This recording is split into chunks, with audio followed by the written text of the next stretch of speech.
Daí pessoas, como é que vocês estão? Todo mundo em isolamento, todo mundo em casa? Pois é, também estou aqui, né, gente? Então tá. Mas ainda assim a gente vai continuar, a gente precisa, temos que estudar, temos que trabalhar. Então, hoje a gente começa o nosso módulo 9 com a classificação dos verbos em língua portuguesa. Então me acompanha aqui que eu vou passar para ti e vou te exemplificar o que a gente chama de classificação verbal. Segue lá. Nós começamos então com os verbos chamados regulares. Gente, verbos regulares são verbos que seguem uma certa regra, né? O significado da palavra regular aqui é esse. E essa regra para nós em português significa o seguinte: são os verbos que não alteram, que não mudam seu radical durante a conjugação, e são verbos que seguem um modelo de conjugação. Esse modelo também pode ser chamado em alguns materiais de paradigma da conjugação. Tá? É a mesma coisa, tanto faz o modelo ou paradigma, e eu vou te exemplificar isso no próximo slide, ou slide em bom inglês. Te apresento então 3 exemplos de verbos regulares. Então você pode pegar ali na primeira conjugação o verbo sonhar, o verbo correr na segunda e o verbo partir. O que está em vermelho, gente, é o radical. Tá? Então, o radical desses verbos, quando você conjuga, eles não sofrem, né? Os radicais não sofrem nenhuma alteração. E o que aparece depois, na letra em cor preta, vocês têm o modelo de conjugação. Então, se você pegar um número de verbos e colocar ali, substituindo aquele radical pelo radical desses outros verbos, e você puder conjugá-lo da mesma maneira, sem alteração, esse verbo será um verbo regular.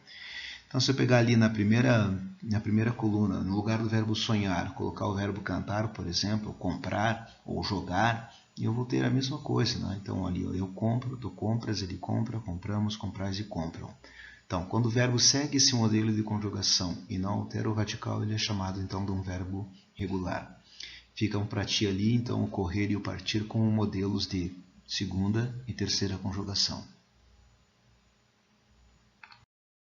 Para que um verbo seja chamado de irregular, uma dessas duas coisas deve acontecer. Ou ele altera o seu radical durante a conjugação, ou não segue um modelo de conjugação. As duas coisas podem acontecer também. Eu vou te dar um exemplo de cada caso na próxima tela. Aqui você pode comparar dois verbos com irregularidades com o modelo de conjugação. Então, percebe, na primeira coluna você tem um exemplo de verbo irregular. Está separado ali o radical e a terminação, que configura o modelo dessa conjugação. Tá? E aí você pode comparar, por exemplo, com o verbo estar.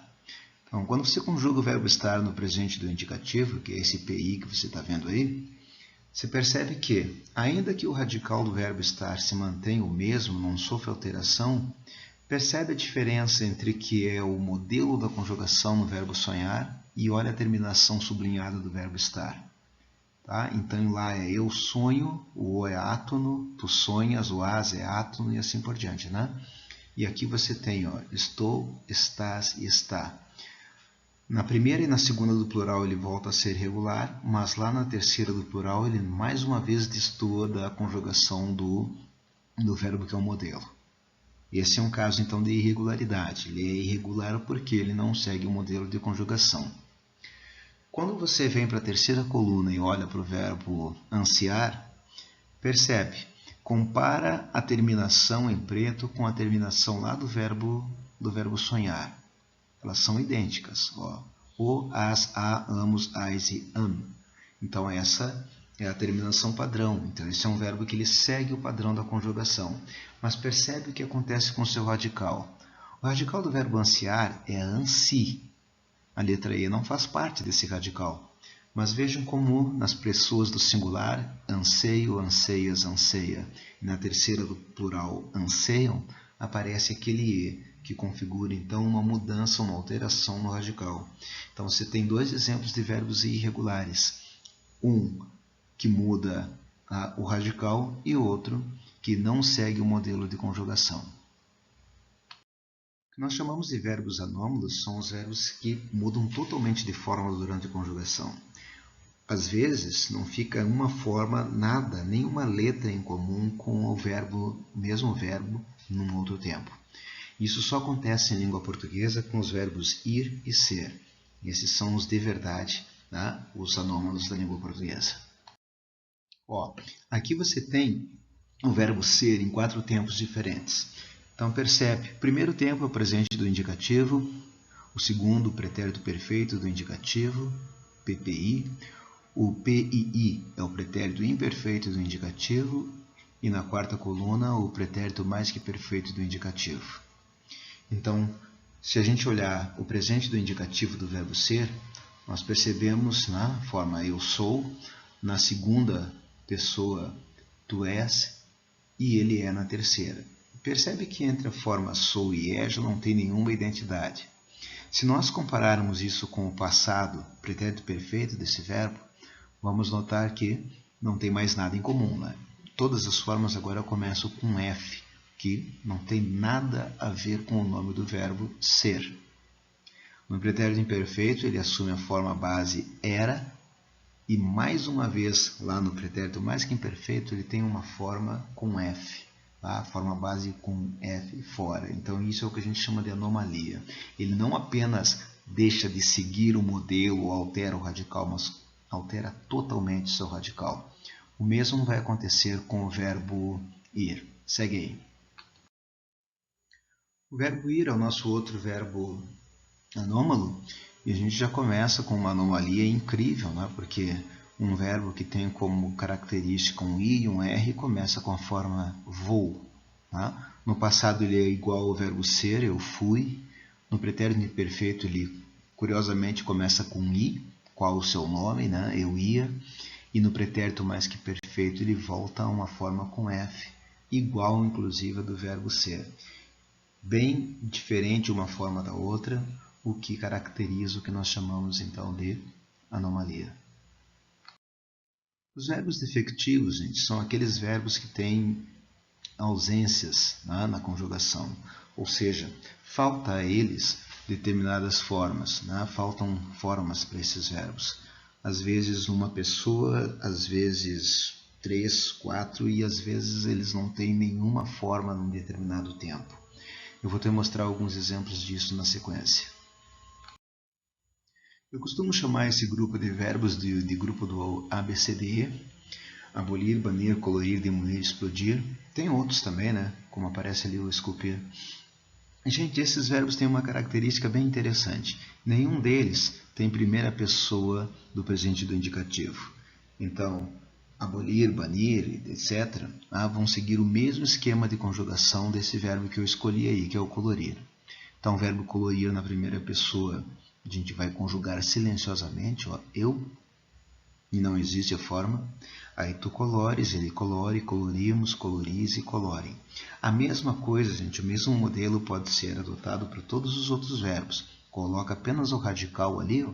Então você vai ter, ó, tu banes, ele bane, nós banimos, banis, eles banem, tá?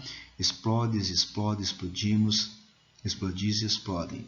No presente do indicativo, então, esses verbos têm em comum o fato de não apresentarem a primeira pessoa do singular. Esses verbos também apresentam essa característica curiosa de não ter nenhuma pessoa no presente do subjuntivo.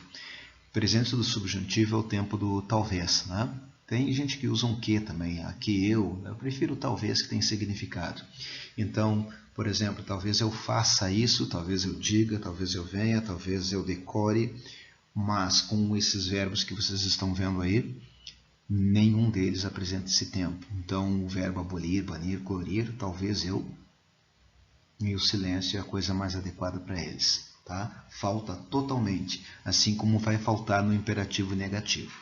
Tranquilo? Se nós tivermos os verbos chamados defectivos para os quais faltam formas, os verbos abundantes são justamente o contrário. Para esses aqui tem demais, tem uma forma ou duas a mais até para a mesma pessoa. Como exemplos eu coloquei ali, ó, verbos como os destruir e construir podem ser conjugados de maneira dupla, né?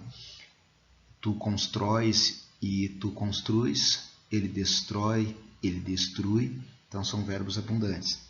O verbo haver No presente do indicativo, na segunda e primeira pessoa do plural, nós havemos ou hemos, vós haveis ou eis. Isso forma então o verbo chamado abundante. Mas a coisa mais importante sobre os verbos abundantes é na próxima tela, que é o caso do particípio abundante. O particípio é essa forma nominal do verbo que funciona muitas vezes como um adjetivo e indica um aspecto concluído para um determinado fato. Tá? Então ali nós vamos ter o verbo com o particípio regular e o verbo com o particípio irregular. O particípio chamado regular é aquele que termina em ado ou ido. O verbo com o particípio irregular vai ter uma forma que pode ser diferente para cada verbo. Então percebe, nós temos limpado e limpo, fixado e fixo, salvado e salvo, entregado e entregue, suspendido e suspenso, inserido e inserto. Então tem duas formas para cada um. Mas essas formas, gente, elas não são livres, tá? Elas têm uma norma de utilização. Então você vai usar a forma do particípio regular com os auxiliares ter e haver e a forma do irregular com os auxiliares ser e estar. Exemplificando para ti, né? Eu havia limpado a mesa, havia limpado o chão, portanto o chão está limpo. Tá? Eu havia fixado o aviso no quadro, o aviso está fixo, ficou fixo no quadro. Tá? Então, quando se trata do tempo composto com ter e haver, eu uso o particípio regular, e quando se trata de adjetivação, eu uso a forma do particípio irregular. E isso é válido, obviamente, para quando o verbo tem as duas formas. Gente, muito obrigado por terem chegado até aqui, agradeço a atenção de vocês, mesmo de longe, e a gente se mantém com esse canal de comunicação aberto, nós mandando aqui as aulas para vocês via esse tipo de vídeo, e vocês obviamente têm aí os canais de comunicação com a nossa coordenação e conosco, podem usar e-mail, podem usar telefone, a gente está aqui à disposição de vocês. Um grande abraço a todos vocês e continuem estudando, continuem firmes, esse tempo vai passar e logo nós estaremos de volta. Abraço.